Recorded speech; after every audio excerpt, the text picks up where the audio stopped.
Hello and welcome back, everyone. Happy Thursday, and a very happy Thursday indeed, because it's a Changelog Thursday, and the Changelog Thursday, of course, comes before release. So we will be getting release of the new patch 1.9 on June 17th, but today we will be doing a rundown of Dev Diary number 150. Nice, even round number. The Changelog is going to be for Charters of Commerce, which is going to be the Mechanics Pact, and also Update 1.9, which is going to be the free patch. This, of course, is head by Pelly. And so Pelly is, of course, going to wish us a happy Thursday with a capitalized H, because that's how she rolls. Except for Pelly once told us something very disturbing on Discord, was that apparently she rolls a dice, and then just based on the dice decides whether the Thursday is happy or not. And I think this is reckless. I think that this is uncouth, uncalled for, and not only that, we know that Thursdays don't play dice with the universe. This is a well-known fact. It was established by Albert Einstein, in fact. And so, yeah, there we go. We high-rolled this one today. Today we have a happy Thursday with a capital. Happy because, of course, as a holiday, it should be capitalized. With Charters of Commerce releasing next week on June 17th, that's next week on June 17th, unless you're watching this next week, in which case it's this week on June 17th. And if you're watching it after this, you actually probably don't want to watch this video because it's a changelog video, and that's probably not going to age well, and I would suggest finding something else to watch. But we thought you might like an early look at the changelog and get even more excited. Oh boy, a chance to start discussing the contents before release. Alongside Charters of Commerce is, of course, the accompanying free update of 1.9, Lady Grey. Keeping in our tradition of naming updates after tea, this time with a tea that is a spin on Earl Grey with an orange and or lemon peel in it. Personally, I prefer the original shortbread biscuits. And personally, I prefer, as an American, that we don't refer to cookies as biscuits. But, you know, that's not up to us. That's up to fate. That's up to the universe. That's up to the Thursday who rolled the dice, and they just decide, I mean, biscuits. But continuing on, crazy. If you crave to see the Mechanics pack in action before release, my brain like short-circuited the first time I read this. I thought it was trying to say back, but then I was reading pack and I was very confused. Then we have a treat prepared for you. This series of pre-release streams featuring Martin and Daniel attempting to make the world reliant on Argentinian beef should satisfy that craving. Hey girl, you want some of this beef? Jesus. This is not, that's not all. Starting tomorrow, we will release a series of videos going through major features coming on the pack on our video channel. I wonder who they got for those ads. The weekend is not only busy on our end, but it sees another edition of ModCon. We are doing that, a friendly modder run event that shares fascinating mods, key advice, interviews, and raises money for charity, starting tomorrow until the 15th. So check out the Victoria 3 segment. The Victoria 3 segment is going to be on Saturday, and it is going to be at 12 o'clock PST, I'm pretty sure. We are going to be hosting it, so we're going to make very sure before we actually do it, and it is on the YouTube channel correctly labeled with the proper time. But getting back into Charters of Commerce, we have an infographic. Yes! Yes! We haven't seen something new from the design team in terms of infographics, I feel like, in quite some time, so we're pretty happy about this. We have investment charter, we have company charters, we got investment charters, allows a company to invest in foreign countries, colony charter, allows them to establish colony and become a playable country, yuck. Industry charter, grants a company access to an additional building type. This one is interesting. And then also diplomatic treaties, which are going to be probably a great bit of fun and be a little bit unbalanced on release, because that's something that's really hard to unbalance. For those of you who remember 1.5, reverse sways, getting the EIC for free was fun. And then we have monopolies. Do not pass go.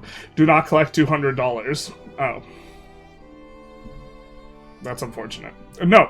Grant your companies exclusive rights to certain industries. Give your government a monopoly on crucial industries. Force another country to give monopoly rights to one of your countries, not countries. And then we have prestige goods, unique and good variations produced by companies providing a trade advantage, improved building throughput, and more.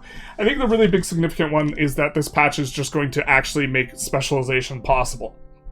Now, I think that eventually, as you become a larger and larger share of the world economy, eventually it'll shift back to being autarkic. But before that, I do think that specialization is now possible, and this is quite a tremendously exciting thing. And also, if you play multiplayer, specialization should not only be possible, you should have some Nash equilibriums, and that's John Nash, the economist, who had this interesting theory. And if you've watched A Beautiful Mind, that's John Nash.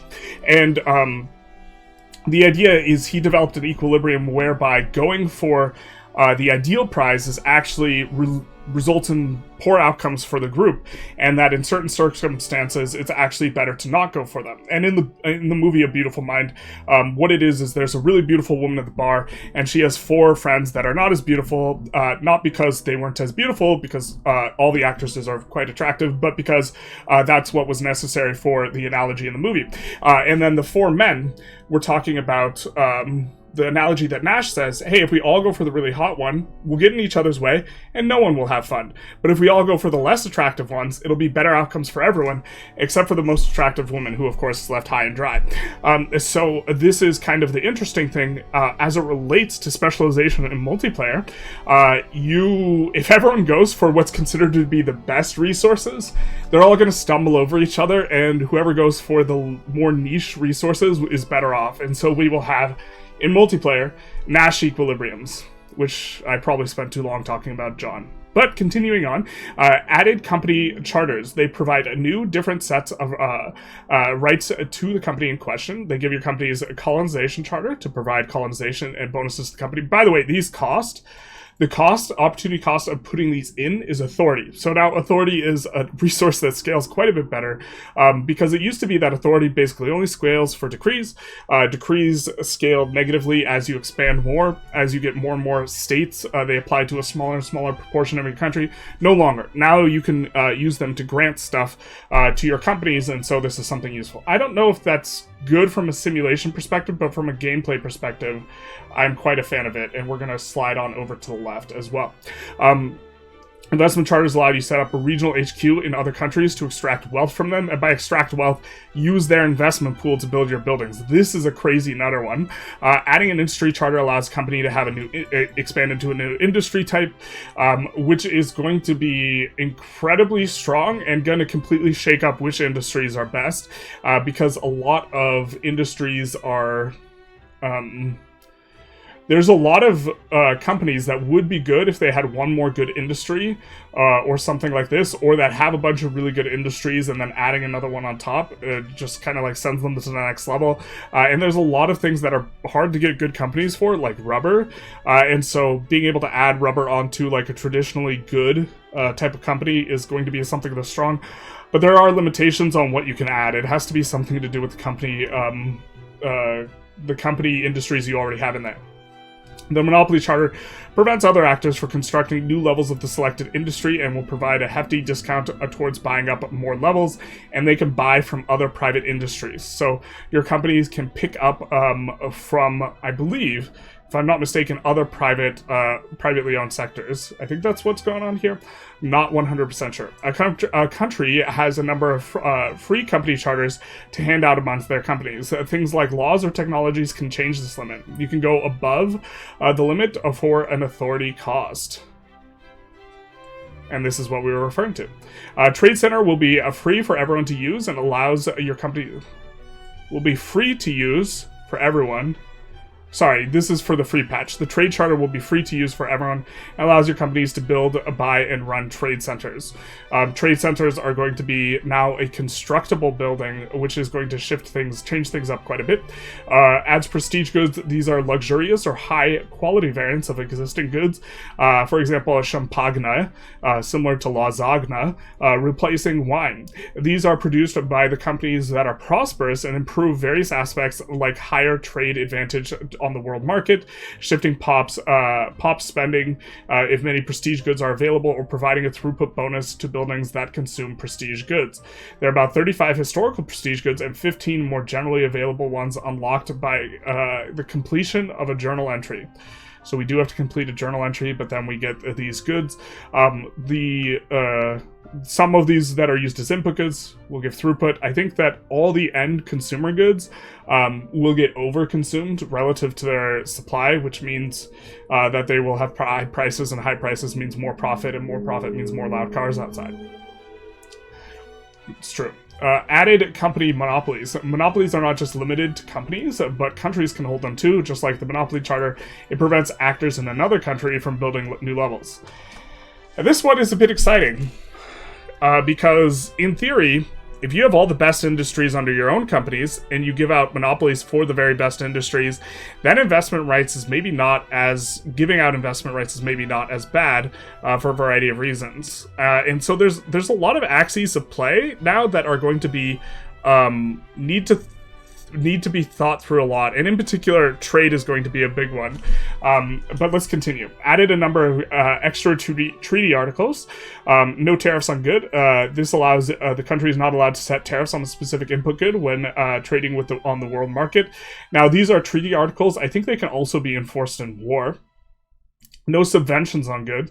Subventions is a reverse tariff. The country is not allowed to set subventions on a particular input good when trading on the world market. So if you set a subvention, what a tariff will do is a tariff will make it so that the trade center has to pay money to trade that good, which means since the trade center is trying to pursue the greatest margin between two goods, one on the world market price and one in the local market price, it effectively raises the price, or it decreases the margin between those two. And so it's less likely to select that good to be sold. Subvention does the opposite effect, where it gives money to the trade center for each subvented good that is sold in the trade center, thereby encouraging it to trade more of it. But the trade center itself is automatically trading for the most profit possible. And so you're going to have several levers that allow you to push around trade in a little bit and nudge it around, but the trade itself will be automated. We have prohibit trade of a good on the world market. We have law commitment. The country commits itself to passing a specific law. As long as they don't, their side is not fulfilled. As long as they don't, their side is not fulfilled, and the other side of the treaty is inactive. We have a non-colonization agreement. This country is not allowed to colonize a specific strategic region.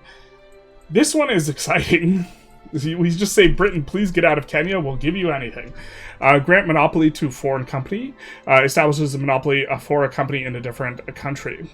We added 15 new historical companies to the game with custom icons. Charters of Commerce also unlocks foreign investment pacts now handled in treaties. So if you have, you can't do foreign investment unless you have, I think 1.7. It will now, the feature will now also unlocked, or sorry, what was 1.7? It was the blocks, Sphere of Influence.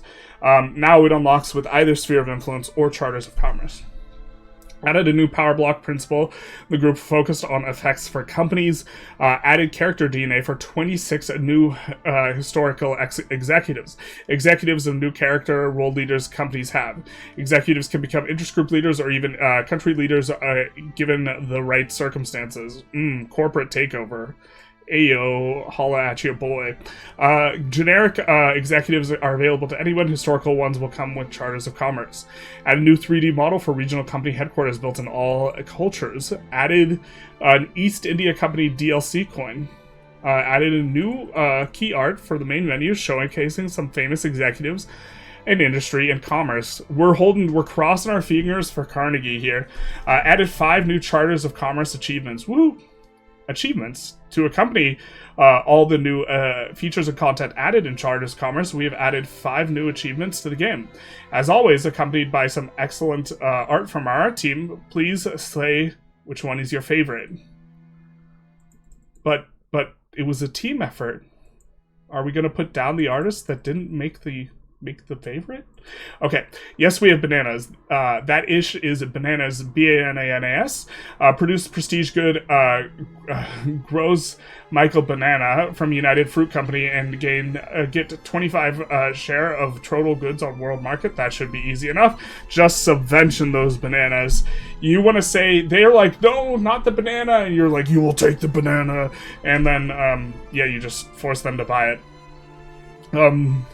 We have Fordlandia, have an automotive company establish a country via a colony and have a top 10 GDP. This is called the Loud Car Outside country. Champagne Socialist, as a council republic, produce more than 100 units of Champagne. This seems doable enough. We have franchising, establish a regional HQ and have it own at least 20 levels. Big nice. We have Systembolage? Oh, I don't even know what this is referencing. As Sweden have a country monopoly on liquor. Then free with 1.9, we have an additional 5 achievements to the game as well. It's a blockade. It's a blockade! This is, of course, a reference to Star Trek, or if not Star Trek, Star Wars, and if not either one, I'm glad I've offended all of you. Fully blockade a world market hub that is connected to at least 100 trade centers. Yikes. We have Swiss bank account as Switzerland, make more than 10% of your GDP money transfer through treaties. All quiet on the Western Front, have over 1 million casualties on a single front. See this guy, he's crying because war is hell. You know, it gets valorized in movies, but it's really just a dysentery simulator. And, you know, in games, generally speaking, I see a lot of people complain about, like, attrition. A lot of people complain about, oh, more soldiers should flee, less soldiers should flee, battles should be faster. I never see anyone complain that there isn't enough casualties from soldiers shitting their brains out. But soldiers were absolutely shitting their brains out. You know, all we want is representation in games, okay? Because it's not glorified, and it's never like, wow, look, I had less soldiers die of dysentery today. Look how good I am. Yeah, it's just underrepresented in games. And really, the First World War makes me think of it. You're just... The mud's wet, your pants are wet, everything's bad. Okay, wall of text. Talking about wall of text, this is what a changelog is. Have 10 or more articles in a single treaty. Venice Vidi Vici, as Venice had the most trade centers in the world. That should be doable. You just build a bunch of them. We have changelog. The following features have been made in the game compared to 1.8.7. Oh, you know, I actually really like design and infographics, like, in general. I have a couple books that are just like infographics, and it's just like, these are some of the best infographics around. So I always like seeing them. That doesn't mean I'm good at making thumbnails, but it is always nice to see them. Okay. But we're gonna see through some of the stuff. Features. Completely rework the trade system. Yep, trade system is completely different. Your trade system's now fully automated. You get a few levers by which you can put the thumbs on the scale. You no longer get this like weird pattern where it's just basically non-existent except for freebies. You get to countries that are adjacent to you in a little bit of a trickle. It's instead a very robust system. You can build trade centers. You can, which is the primary lever. The trade centers can overcome MAPI, allowing for specialization up to a certain point. I think that eventually you return to an autarky, but this is a result of you. If you control 30% of the world's economy, eventually you're going to have to produce the cars that are going to be louding outside. Yeah. The old trade routes are gone. Instead, there's a world market, which acts as a top layer above national markets. Trade centers will trade autonomously with the world market, exploiting price differences and trade advantage to make a profit. Trade advantage will change the price at which you trade, causing it to deviate from the world market price, but on average the world market price will be what the world market price is, which sounds like a big lie, but the way it works is for people who have positive trade advantage, they get to sell at a higher price or buy at a lower price, and for people with negative trade advantage, they are forced to, relative to world market price, they are forced to sell at a lower price and buy at a higher price. Instead of being automatically created, trade centers are now built with the construction sectors and can be built and owned by ownership buildings via the investment pool. Also important is, since they can overcome MAPI or help you overcome MAPI, where you build them is important. And they are going to use merchant marine as an input good, but we're going to get to that. Reworked how large parts of the diplomacy system work by adding diplomatic treaties, set up treaties equal or unequal between two countries, add articles like alliance, trade privileges, or trade money and mix and match between them. Other players or the AI will evaluate the whole deal with components and can suggest changes if it wants to negotiate. Alternatively, you can enforce a treaty during a war goal as a war goal during negotiation. So, I'm guessing the AI is going to be super highly exploitable here. But it's a bit of fun when it goes down. Removed war reparations war goal, replaced it with transfer money enforced by treaty article, reworked treaty port, foreign investment rights, banned slavery, and foreign nationalization war goals to use treaties instead.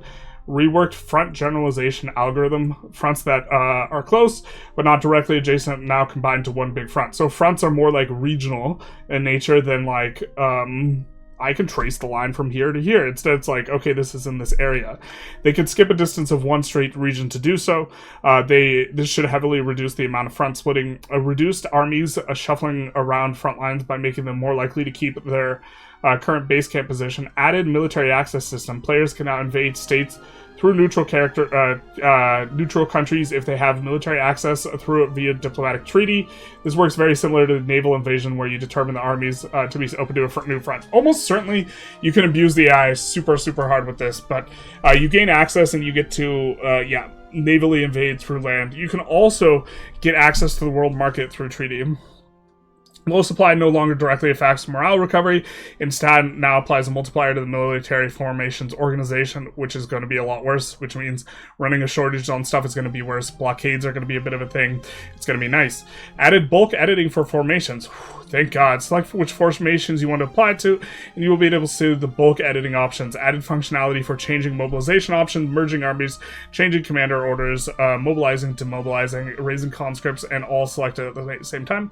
Made the British East India Company, Hudson's Bay Company, and Russian American Alaska countries that are related to their respective companies, which are now British and Russian respectively, adjusted their building ownership accordingly. Added 6 free historical companies. Added a new unique trade law for the Chinese countries called the Canton system, which works largely as isolationism but allows limited trade in western Guangdong. Added a new blockade order to admirals. This is super exciting. And we were not anticipating this because they said no more Navy stuff, and then they gave us another Navy thing. They snuck it in. Also, I anticipate with Doodles on the case that we are going to get very substantive changes to Navy at some point. Of course, Doodles is new, so Doodles probably has no pull. Doodles is the former modder for Victoria Tweaks mod, and from what I understand, had some grievances with the Navy, but which makes them blockade any hostile ports connected to sea nodes they are present in. Blockades reduce world market access. Also, market areas give you... It's done by market area rather than national market, but shipping lanes, efficiency, and throughput of buildings in the port hub, and at a rate depending on the blockade strength of the blockading fleet. We also added blockade multiplier for 2 existing admiral traits. But rather than just like trying to raid convoys, blockading seems like it's pretty powerful and more straightforward, and also you're parking your navy in a place that feels like it makes more sense. Added event outlines for journal entries, which display the possible effects for events fired as the result of journal entry completing, failing, or timing out. That seems good. Event outlines are determined by the triggered desk system and may change depending on various conditions. After enabling it through a game roll, it is now possible to set custom RNG seed to the game. Assume that disables achievements. That's going to be good, though, from the perspective of if you're a content creator and you have to reroll a particular start, you can put the seed of the successful start in the description, so then people won't have to reroll like infinite times. Like the recent Japan start that we did, it's like probably less frequent than 1 in 10 that you can get Great Britain to support your war in the way that you want. By recent, I mean several months ago now, but yeah. Added a new minority rights movement that will draw from less radicalized minorities and attract smaller groups in particular. That's nice. If they get that... So one of the problems is, like, you get a bunch of little tiny fragmented movements rather than one big cohesive movement. I hope this minority rights just picks up a lot of the smaller minority movements that are having issue. 5 free achievements, which we went over. Add the game settings to switch to Vulkan or DirectX renderer. Default is DirectX 11. We have improvements. The War Machine Industries has been renamed to Automotive Industries. It now produces cars as its primary good and tanks and airplanes as secondary good. Very interesting. We will have to fix that in the spreadsheet. Based on the automotive industry rework mod by Indexo. Thank you for your inspiration. All right.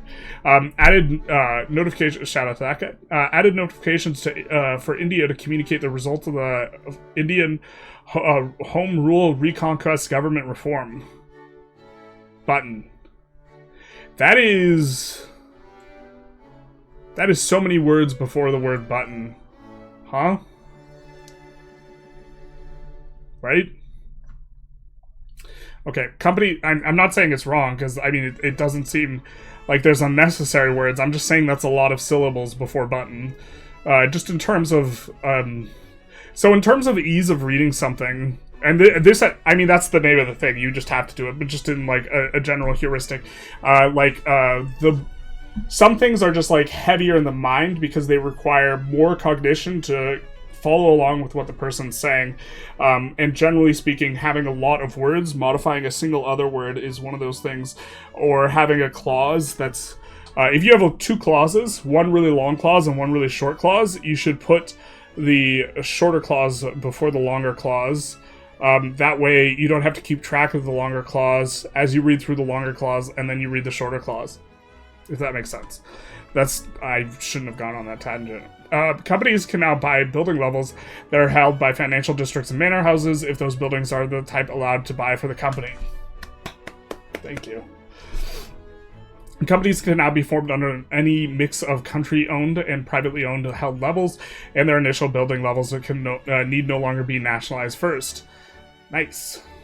It is now possible to both privatize and nationalize buildings full of that have full collectivization enabled, so that mixed cooperative ownership economies are fully enabled. Privatizations under a full collectivization will result in worker-owned levels.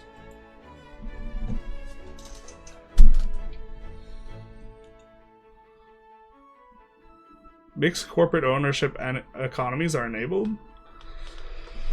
That's interesting. I'm not sure I understand exactly what's being said there. I think I do, but okay, company HQs no longer employ capitalists under command economy and cooperative ownership. That makes sense. Many unique companies are now heavily weighted towards establishing their HQs in one of the specific states where they historically resided. Risorgimento, annexation no longer tied to radical population, but rather active revolutions. Interesting change. Added a new magnicial ideology for British and Polish landowners, which makes them more inclined in favor of voting laws. Interesting. Removed all generic technology from journal entries except for art genres. The companion events will still now appear as single-file events instead, triggered by the journal entries' complete conditions. I like this. I like this a lot. It was just kind of like... It's not as necessary to see the thing in the journal. You can just get the event, like the water tube boiler event or whatever, or the steam atmospheric engine. So I think I like this change. Templatized modifiers are now based on days instead of months, resulting in more sensible modifier durations. Added a game rule to toggle dynamic naming of states and cities, endonyms versus exonyms. Okay. Made railway buildings care about missing infrastructure rather than market access when determining if it should auto-expand. Care about missing infrastructure rather than market access. Okay, that's good. Because there's things that can lose you market access other than infrastructure, like being blockaded. Updated the odious debt journal entry to tie the current debt value directly to the journal entry. London Conference is now weighted by the prestige of the country issuing the vote. I didn't even know how that really worked beforehand. That just felt like you were throwing stuff into a black box. So it's nice that it's by prestige now. Added 2 new variants of the government petition event. The Red Scare arc now has a limit on the number of pops that can be deported. Thanks to Eldritch Penguin God on Reddit for reporting this. Reporting this. Eldritch Penguin God. What do we think of that username, chat? Eldritch Penguin God. I think I'm super down with it. Scaled infamy costs for expelling diplomats based on the target country. Oh, thank God. I hated so much when I would get positive relations with like Transvaal, and the only way to get negative relations would be expelling the diplomats, but they're so small. It was like the infamy cost to annex them was like the same as expelling. Expelling great and major powers remains at 10 infamy, minor powers and unrecognized powers 7.5, insignificant powers drop to 5, other unrecognized powers 2.5 infamy. Yeah, this is a good change. I like this. Change the resorgiment. I don't know how to pronounce this. The risotto buttons to contribute activism to applicable movements rather than spawning radicals. Enabled Italian states to annex Italian minor nations if they are the role of Italian unification canon and have friendly or above relations with the relevant country. Nice. Made it impossible to get the cosmopolitan achievement just by starting at certain countries. It now requires to start with 3 or fewer accepted loud car outsides. Makes sense. War wounded journal entry associated events should fire correctly if now that they've been rebalanced. That car's got a weird sound to it. It's like low and like hollow-ish. And like long sounding. I don't know what that was. I wonder if that was something else, something weird. Gold, rubber, and oil rushes will now happen less frequently, have their effects rebalanced, and have new options to hide future events and apply the chosen effects automatically. So you just click the box and you're like, never show me again. Just show me this one time.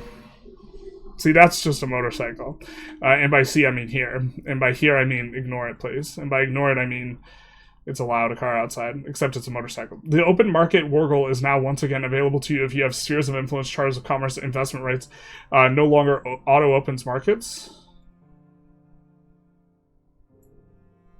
As investment rights no longer auto-opens market. Okay, so open market Wargle is now a thing. Got it. So we get to open Japan like a coconut without going for investment rights. Hell yeah, brother. The pro-slavery movement now supports a local police. The truth hurts on that one. It always should have, right? Many events have had their cooldowns drastically increased to reduce the chances of seeing the same event repeatedly. I will be upset if they did this with the Dies event. I really hope they didn't. Change supply routes to the end of the journal position, or sorry, to end at the current position of the army. All political movements will now use the red ideology icon variant for their core ideology. Added a tooltip to the readmit of the secessionist states journal entry to clarify completion conditions. Made Alaska a releasable nation. Oh, interesting. I wonder if it's native Alaska or not native Alaska. Fascinating. Removed instances of duplicate liberal ideologies from Path to Liberalism completion tooltip. Yikes. One of the Path to Liberalism, one of the events has just been bugged for like forever, where it says it changes the ideology of someone, and it does, but it changes the ideology of a different person other than the one it says it does. Alright, AI. AI has much better understanding of what to do, what is required to form unique companies, and to pursue specific construction strategies to try and do so. Very cool. Fixed the bug where the AI wouldn't enact a law that they should when supporting movement was having a neutral stance towards a law. Okay. Added a missing or statement which required the AI to have completed both Meiji and Russian serfdom general entries before they tried to get out of traditionalism.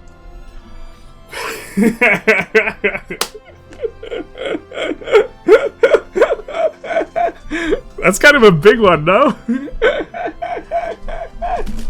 So they needed to have completed the Meiji Restoration and the Russian serfdom journal entry before they try and get off of traditionalism. Since no country can do this,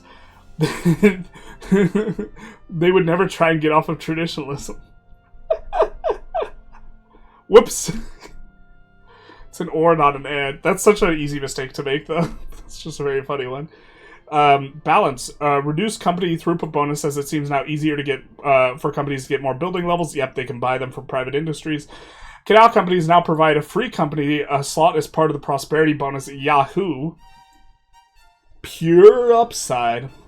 Remove the free company slot from laissez-faire economy law. No, what will they do? It's still just going to be the best law. No. Why? Not like this. Why do I have to not update my thinking patterns and it still just be the best? Okay.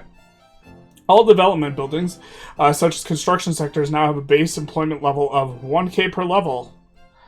This cuts unemployment. The cuts to employment were generally in the lowest paying jobs, so universities no longer have one groundskeeper per teacher. Fascinating. I think construction sectors were like 5K before. That means that low wages actually are just going to do very, very little for reducing government expenses. But also, this is one of the few speed-up economy, like, in a really substantive way, changes we've seen in a long time. I'm trying to remember what the current level of academics in universities are, but this might make universities way cheaper overall. Most of the cost of a university is actually in the workers. Reduce tax rates somewhat to balance against the reduced expenses from lower... It's like the next one addresses our first thought, which is that reduced taxes somewhat to compensate against the reduced expenses from lower employment in government buildings. So they effectively... It was always the case that you wanted to run low gov wages, and so now low gov wages is almost built into the thing and you get less taxes. So maybe it's overall slowed down. Reworked a modern conservative event into the Anti-Corn Laws League. The event now spawns a petite bourgeoisie market liberal agitator rather than a landowner market agitator and may strengthen the liberal modernizer Orleanist movement. You mean to say that we won't get to do the ubiquitous corn laws with the traditionalists every single time, and we'll have to actually play the game with a brain?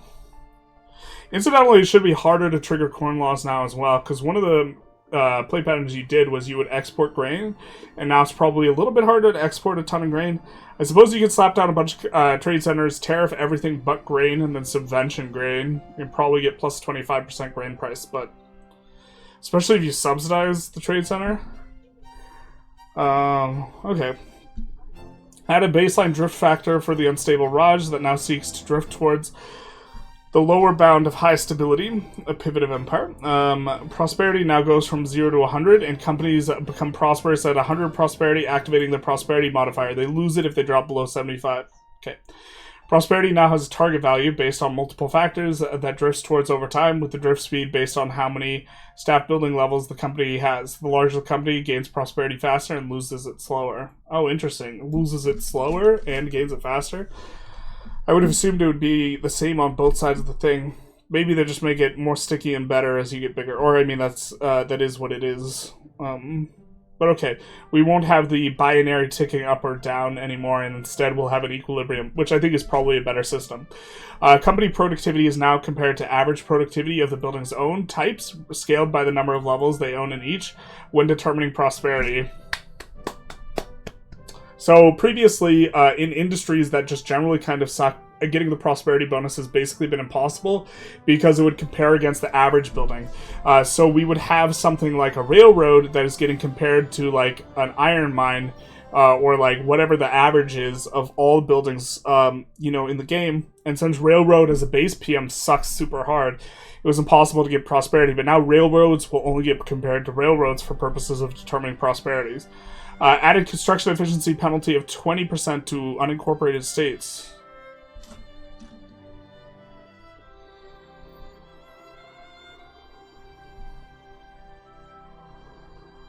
Interesting.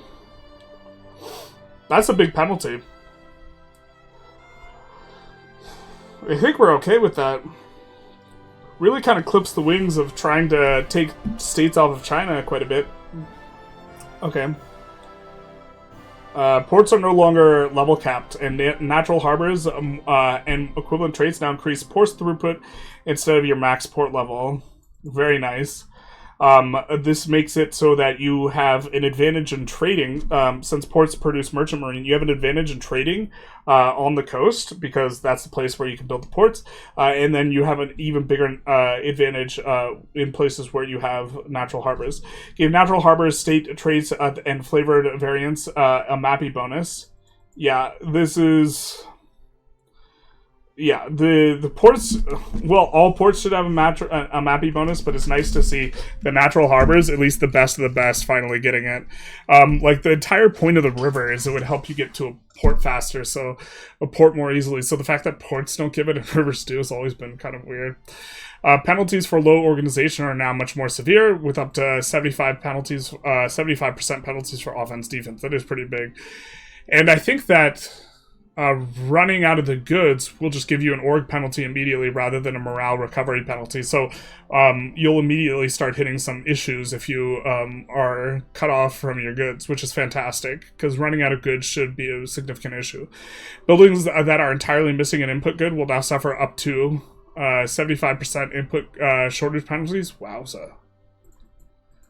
I wonder if just a little bit is enough to overcome this. Before I thought it was like, it didn't scale up this big. Not that you would run... I don't think there's any PM you run with 0 of the input.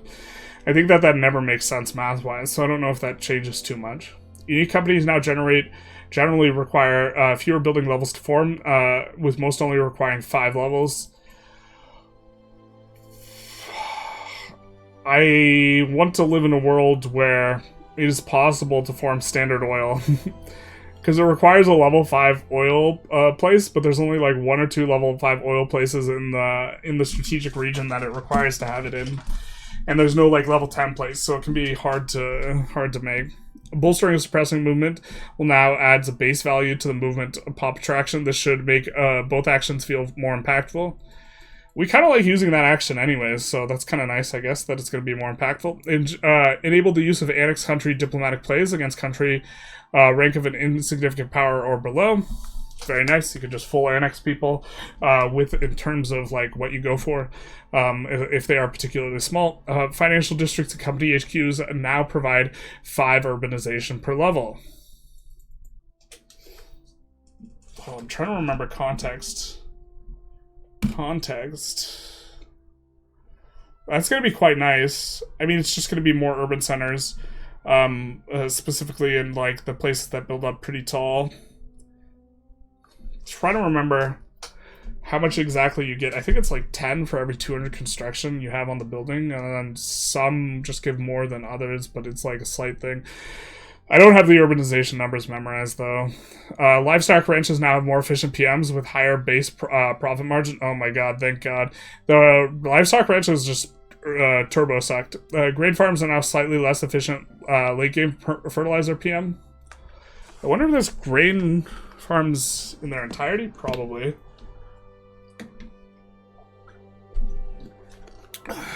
Pops now prefer to consume non-grain food sources over grain and should generally consume meat more where available. So this is why they're doing this as Argentina. I wonder if groceries are now playable. Probably not. Or lower rung pops still probably won't replace with groceries. Military buildings now gain and lose input goods shortages much quicker since there's additional lag time impact on the supply. Okay, so since the supply has a lagging point, they're making the input good shortages happen faster. That kind of makes sense. Military units can now be recruited, and PMs requiring a supply of a specific good activated if that good exists in the world market and could theoretically be imported by the relevant state. Because you can't put in... Yeah, this makes sense. This is a good change, because you can't actively put in... you can't put in a trade route. You can't proactively add a trade route. It's all automated, so it has to let you build the thing. Modernizer movements now support proportional/graduated taxation in public schools. Nice. Reduce the malice to abolitionist movement in slave states for non-USA countries. Okay. Reduce minimum infrastructure value for paved roads to appear from 100 to 500. So you're going to see more on the map. Removed and moved around a number of the effects of trade related power block principles. This makes sense. Incidentally, I think a lot of the power block principles related to trade, at least until you start getting up into the upper rungs of being really, really big, are going to be a lot better. It's kind of going to be interesting because we're going to see, I think, trade be really strong until you just like hit a point where you're 40% of the world's economy and it just shifts back to autarkic. But for the period where it's strong, I think it's going to be good. Well, it's obviously going to be good if it's going to be strong, but I think it's going to be a more fun and interesting gameplay experience. Reduce the innovation cap on advanced research 3 from 5 to, from 10 to 5. That's a big nerf. Wowza. I mean, so in the advanced research was super meta and multiplayer. I don't know how I feel about that. Okay. Reduce the cohesion for restriction for using regime change in ideological union. Power blocks from 25 to 10. That's going to be kind of nice, but I think that block probably still sucks. Increase the cohesion cost for using the subjugation power in sphere of influence. Yeah. I imagine, especially with companies now using authority, that it's probably still going to be the best. The one with subjugation, or sorry, sovereign empire, is probably still going to be the best. Because you tend to get vassalization and you tend to get authority, and authority has more uses now. So despite this nerf, I think it's probably still better. Added bonus to economies of scale cap to the transportation 3 principle. What?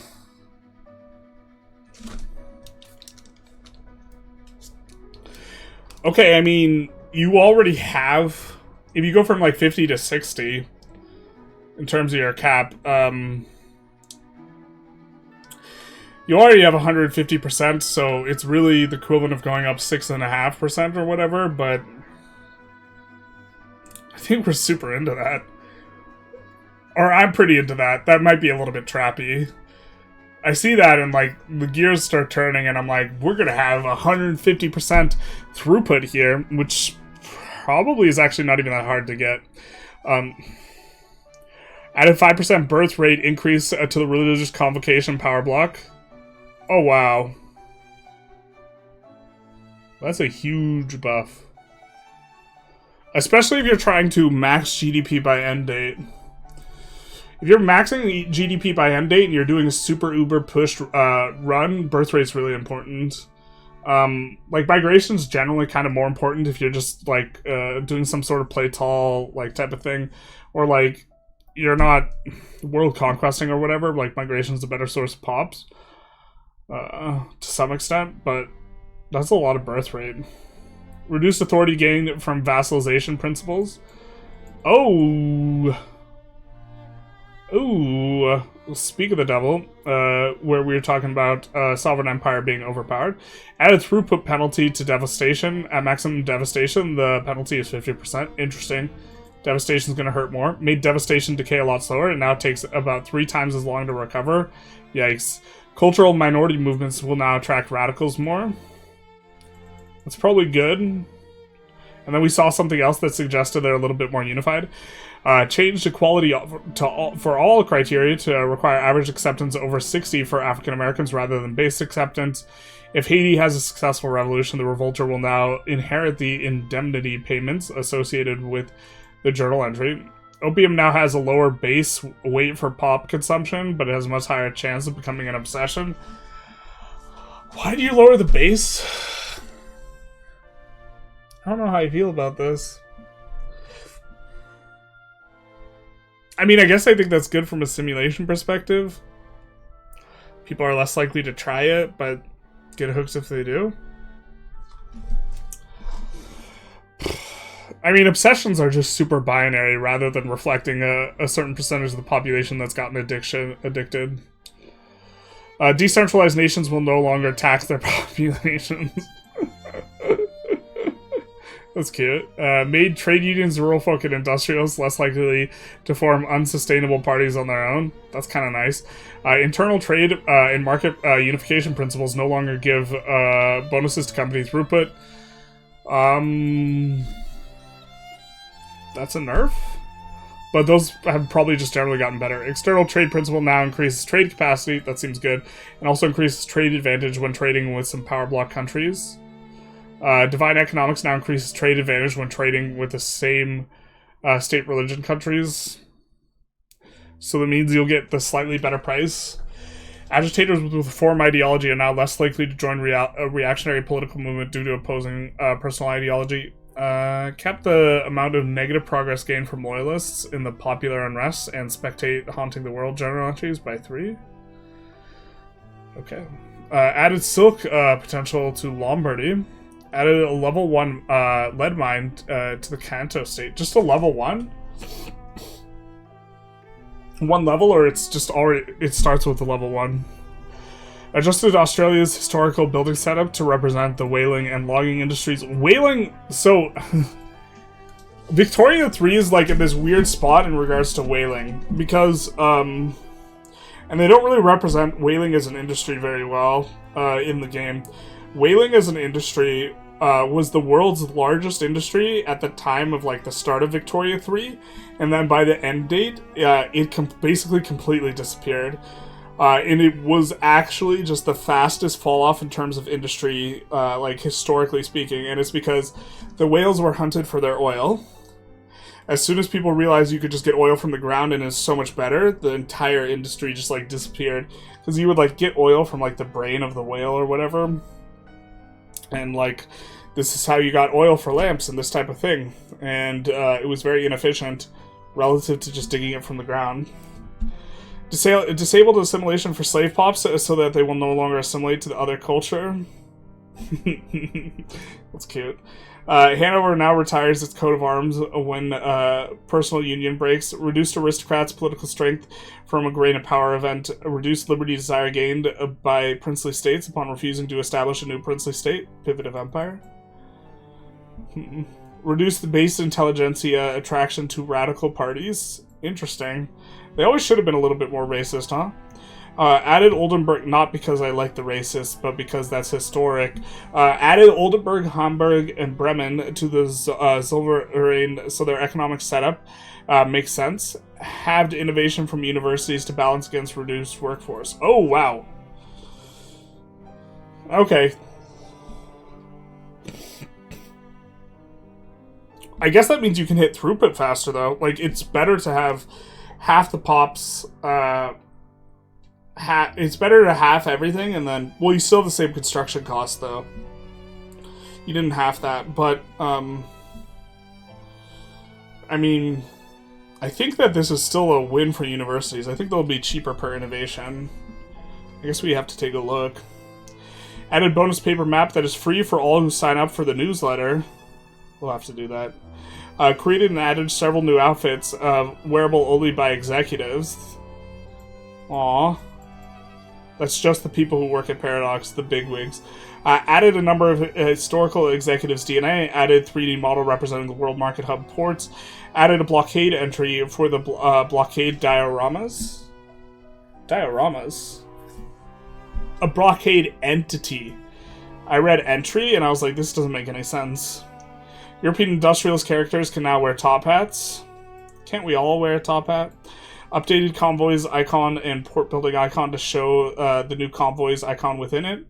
Reworked some military particle effects. Fixed a bug causing some factory smoke to be rotated incorrectly.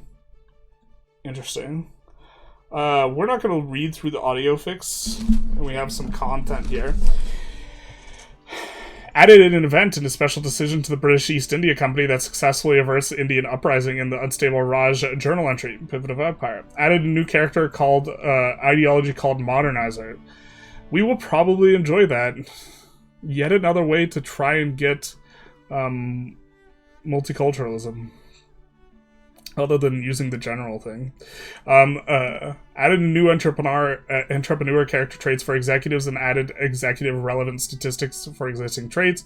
Added Albert Einstein character template into the DNA. Oh, baby. Thursday doesn't play dice with the universe. Made the imperialism of Palmer's journal entry mutually exclusive with the British Raj. Added a journal entry for annexing the princely states as independent or home-ruled India. Well, this seems nice. Well, this seems real nice. You just get to annex them all at some point, fulfilling some requirement. Added Ada Lovelace character DNA, nice. Added Florence Nightingale DNA. Japanese emperors, excuse me. Japanese emperors and their heirs are now spawned correctly when the honorable restoration is completed on the historically appropriate date. Added 2 new generic election events. Added a decision for Italy to move their capital to Rome following unification. That makes some sense. Added historical trade centers based on 1836 commercial data. An independent Siberia with cybernetic state government will now allow them to take on the Nate of Siberia. What the fuck?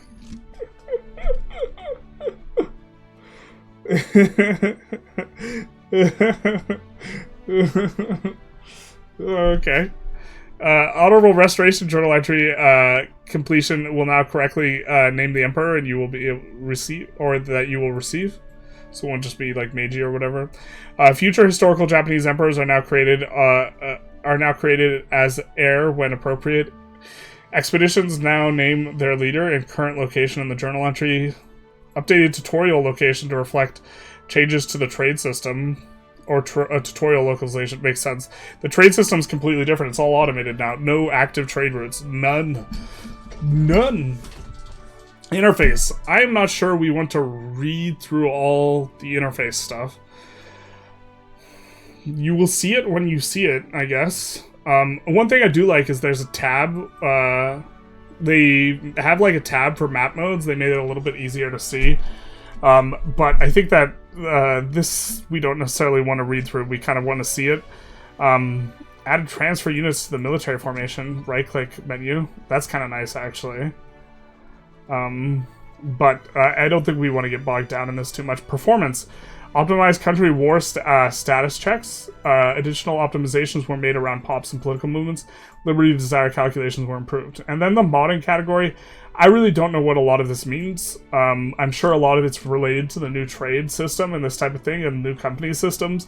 If you are a modder, you'll have to read through this and figure it out, but I certainly can't explain it to you. Bug fixes. There's not a specific bug that I'm like really keen on seeing if it was fixed or not. So I don't think we're going to read through this very closely. I'm just kind of skimming a little bit. If they are not... isn't a Sparta? If they are... Yeah, I can't think of something that I specifically want fixed or like this type of thing. So I don't really... Not knowing something that we're thinking of specifically, in the fact that most bug fixes are not too impressive things to focus on or this type of thing, we'll just kind of skim through it. So we come to the very end of our very long dev diary, as it is with changelogs, with a couple things to mention. The makeshift campaign for the Lady Capitalist plushie has been extended until June 21st, giving you even more time to get your hands on the plushie with the plan. Our last reminder, Charters of Commerce alongside Update 1.9, Later Gray, releases on the 17th of June. That's how you do it. You do it at the beginning and you do it at the end. And of course you do this with the Happy Thursday, right? The happy salutations, just like reminders of release date, belong in sandwich format. We will see you both in the patch notes and the release stream, which starts at 15:30 CST, featuring game design lead Lino and multi-class programmer Alex, Bard and Sorcerer. That doesn't sound like Happy Thursday. But last edited by a moderator. But that is going to be the changelog for us here. Got a bunch of juicy changes coming in. Going to be very excited to play with it a little bit. But for now, I hope you guys enjoyed. If you did, please feel free to like, comment, subscribe, and do the YouTube algorithm thing. And other than that, have a happy Thursday, almost not Thursday anymore.